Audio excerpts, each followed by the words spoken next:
জানলে অবাক হবেন, রবীন্দ্রনাথের বংশের আসল পদবী ঠাকুর নয়।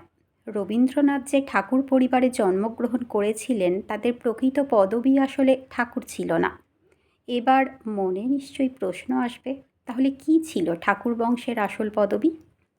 বাংলা সাহিত্যের প্রাণপুরুষ রবীন্দ্রনাথ ঠাকুর।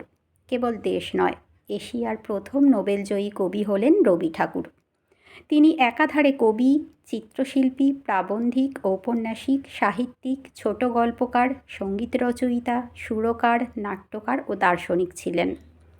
বাঙালির কাছে তিনি কেবল কবিগুরু নন, চিরসখাও বটে। হাসি হোক বা কান্না, রাগ হোক বা দুঃখ, প্রতিনিয়ত সব আবেগে তার সৃষ্টি আমাদের চলার পথের সঙ্গী। 1268 বঙ্গাব্দের 25শে বৈশাখ কলকাতার জোড়াসাঁকোর ঠাকুর পরিবারে জন্মগ্রহণ করেন রবীন্দ্রনাথ।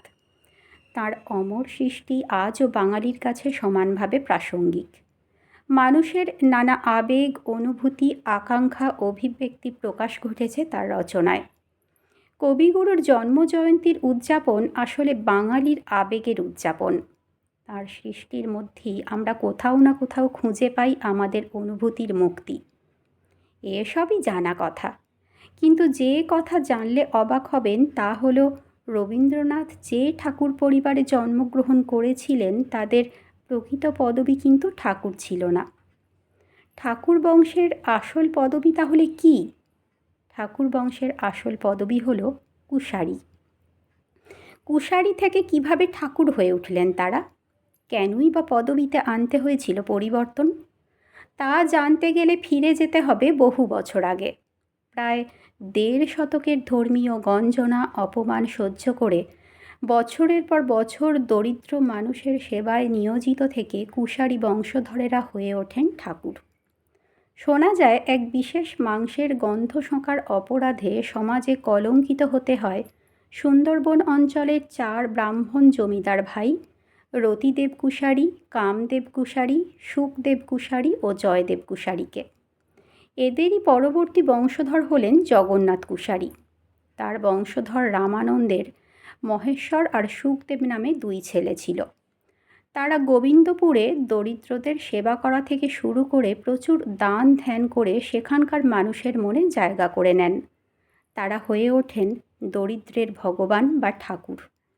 এইভাবেই তারা কুশারি পদবী ত্যাগ করে গোবিন্দপুরে এসে ওখানকার মানুষদের ভালোবেসে দেওয়া নাম ঠাকুরকেই নিজেদের পদবী হিসেবে ব্যবহার করতে শুরু করেন।